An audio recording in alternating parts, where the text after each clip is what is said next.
As early as 10:15 a.m., senators begin trickling into the Senate chamber to vote on the areas up for amendment to the Constitution. But the Senate leadership postpones the vote to the following day to join their colleagues in the House of Representatives, also scheduled to vote on the same day.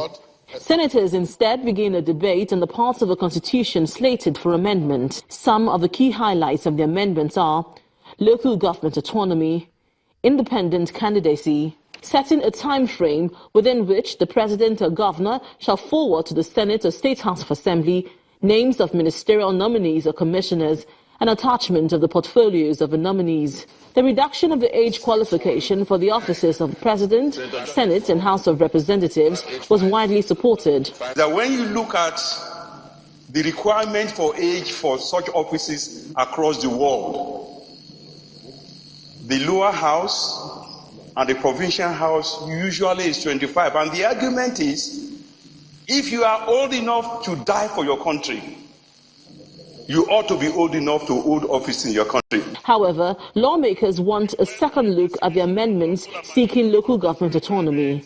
Where local government elections are not conducted, allocations will be seized from going to the local governments concerned. So I would suggest that we go further here to say that any state that violates this, the allocation to the state itself should be stopped. Not only the local government, even the allocation to the state should be withheld until the state conducts the compliance with the local government election.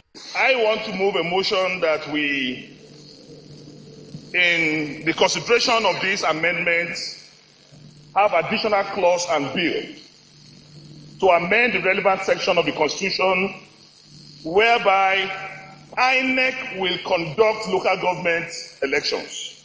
Some lawmakers are not on board with the constitutional amendment seeking 35% affirmative action for women.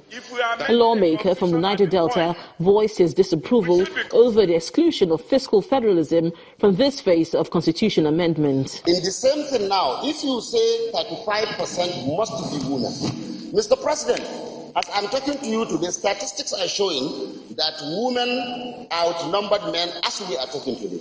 A day will come, it is just a question of if and not when women will take over in almost all stratas of everything. Then what are we going to do that day, when that day comes? I think the whole of this section is not quite necessary.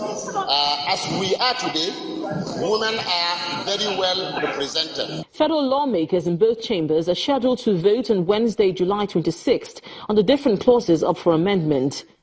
But it would be interesting to see how this would go down on Wednesday, as some lawmakers are not on board with some parts up for amendment, and what the implication of this would be on the overall process of amending the Constitution. Linda Akibe, Channels Television News.